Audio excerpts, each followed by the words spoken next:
नमस्कार, जय महाराष्ट्र, जय शिवराय. परत एकदा आपलं स्वागत आहे आमच्या या YouTube चॅनलमध्ये, ज्याचं नाव आहे योद्धा प्रोडक्शन. तर जनमनातील महाराज या कार्यक्रमामध्ये परत एकदा मंडळी आपल्या सगळ्यांचं स्वागत. तर आज आपण या ठिकाणी आलेलो आहोत जंगली महाराज रोडला आणि या ठिकाणी आपल्याला काही ऑडियन्स भेटलेले आहेत. तर आजचा आपला प्रश्न असणार आहे, याच्या अगोदरचा प्रश्न होता शिवाजी महाराजांचा, तो प्रसंग जो तुम्हाला इन्स्पायर करून जातो. आजचा आपला प्रसंग असणार म्हणजे आजचा आपला प्रश्न असणार आहे ऑडियन्सला, शिवाजी महाराजांच्या आयुष्यातला कुठलाही एक प्रसंग ज्याच्यावर तुम्हाला विस्तारित बोलता येईल. तर नमस्कार सर, पहिल्यांदा आपलं नाव सांगा. योगेश उत्कर. ओके बाळा, तुझं नाव सांग. पृथ्वी उत्कर. अच्छा, पृथ्वी. ओके. तर आजचा जो आपला प्रश्न आहे जो तुम्हाला कळलेला आहे की महाराजांचा एखादा प्रसंग आयुष्यातला की ज्याच्यावर तुम्हाला बोलता येईल. प्रसंग तर अनेक आहेत, पण जे एक जो सगळ्यांच्या मनात आहे, दडलेला आहे, तो आहे अफजल खानचा वध. अरे वा, क्या बात है. आणि ज्या प्रकारे अफजल खान पूर्ण तयारी घेऊन आला होता निजामकडून, त्यांना पूर्ण पाठिंबा होता की तुम्ही मोठी फौज घेऊन जा आणि त्यानंतर शिवाजींना पकडून त्यांना घेऊन या, असे निजामचा फरमान होता. तर पूर्ण फौज घेऊन मला वाटतं 1 लाखच्या वरती सैन्य घेऊन शिवाजीकडे आले होते त्यांना कॅप्चर करायला. आणि त्यानंतर शिवाजींनी पण आपली तयारी केली. त्यांनी आधी गनिमी कावा केला, हे सगळं ते केलं, पण नंतर त्यांना कळालं की खूप मोठं फौज आहे, आपल्याला दुसरी युती करायला लागेल. त्यामुळे त्यांनी एक सांगितलं की मी सरेंडर करायला तयार आहे आणि मग तुमच्याशी भेट घालायची आहे. आणि मग त्यानंतर ते गेले तिकडे. मग अफजल खान पण खुश झाला, म्हटलं की काही न लढाई करता आपल्याला शिवाजी स्वतःहून येतोय.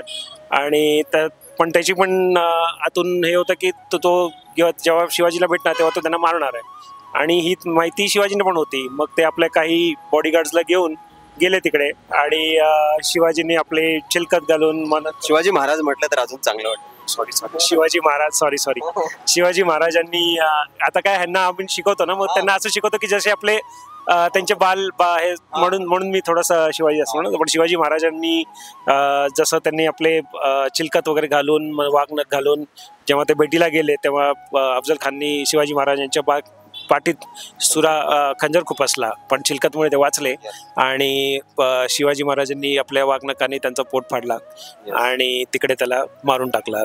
तर हा एक चांगला प्रसंग आहे जो सगळ्यांच्या मनात मला वाटतं आहेच असणार. मला वाटतं तो इन्स्पायर पण करून जातो. ऑफकोर्स सगळ्यांना ऑफकोर्स म्हणजे तो इन्स्पायर करून जातो. आणि त्याच्यामुळे जी मराठा जी आपली ख्याती आहे ती खूप वाढली. कारण एवढ्या मोठ्या सैन्याला आणि एवढ्या मोठ्या अफजल खानाला जर कोणी मारू शकतो, तो म्हणजे जर शिवाजीने, म्हणजे त्यांची फाईट पण एवढी जास्त नव्हती, म्हणजे दिसायला ते एवढं, म्हणजे अफजल खान आणि त्यांची खूप फाईटची हे होतं, डिफरन्स होता. तर हे प्रसंग झाल्यामुळे मराठाची खूप अजून शिवाजी महाराजांची खूप ख्याती वाढली. ओके. या प्रसंगातून तुम्हाला काय म्हणजे इन्स्पिरेशन काय मिळालं?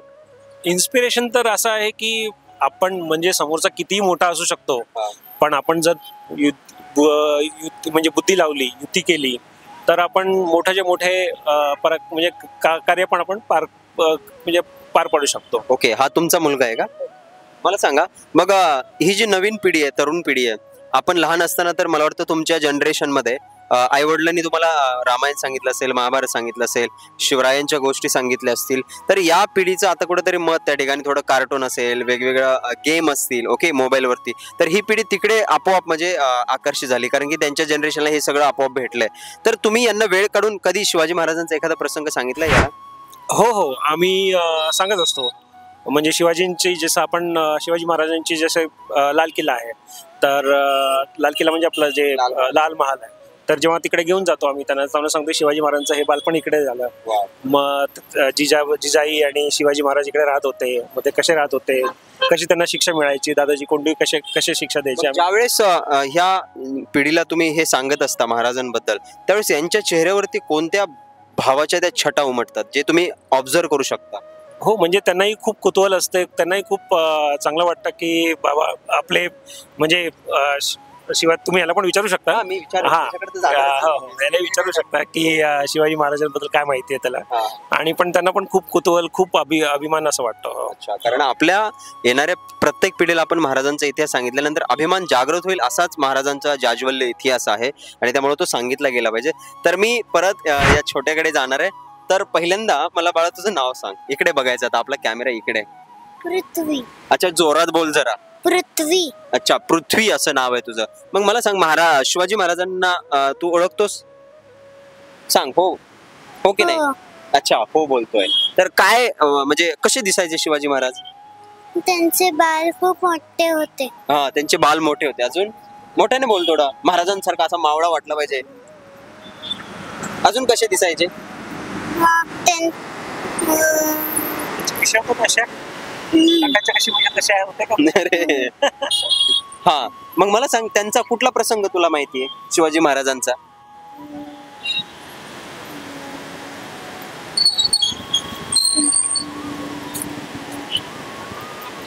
काय आठवतं तुला?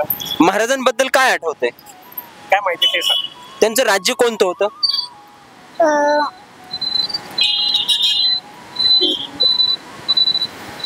स्वराज्य. अं, हा सांग, तुला आठवते सांग, जे तुला वाटतंय ते सांग. त्यांनी अब्दुल कलामला मारलं होतं. वाव, अफजल खानाला मारलं होतं. कसं मारलं होतं? त्यांच्या हातामध्ये काहीतरी घातलं होतं. हा, हातमध्ये जे घातलं होतं ते वाघ नखे होते. काय होते? वाघ नखे. आणि त्याने कसं मारलं होतं मग अफजल खानाला? असं. येस, एकदा ऍक्टिंग करून दाखव. वा. मग ते ऐकल्यानंतर तुला काय वाटतं? अं, कसं मारलं? तुझे हिरो आहेत का? हिरो तुझे हिरो आहेत का ते? म्हणजे आवडतात तुला ते? अच्छा, कमी बोलतोय पण खूप जास्त त्याचे भाव आहेत. असं मारलं होतं. वा. कारण हे पुढच्या पिढीला मला वाटतं सांगितलं गेलं पाहिजे, कारण आपल्या इतिहासातले ते पराक्रम आहेत आणि सगळ्यात मोठा ठेवा आहे मला असं वाटतं ते. ओके सर, तुम्ही बाईट दिली त्याबद्दल खरंच खूप खूप धन्यवाद आणि तुला पण शिवमय शुभेच्छा. ओके, चला एकदा जय शिवराय बोल. जय श्रीराम. तर थँक्यू.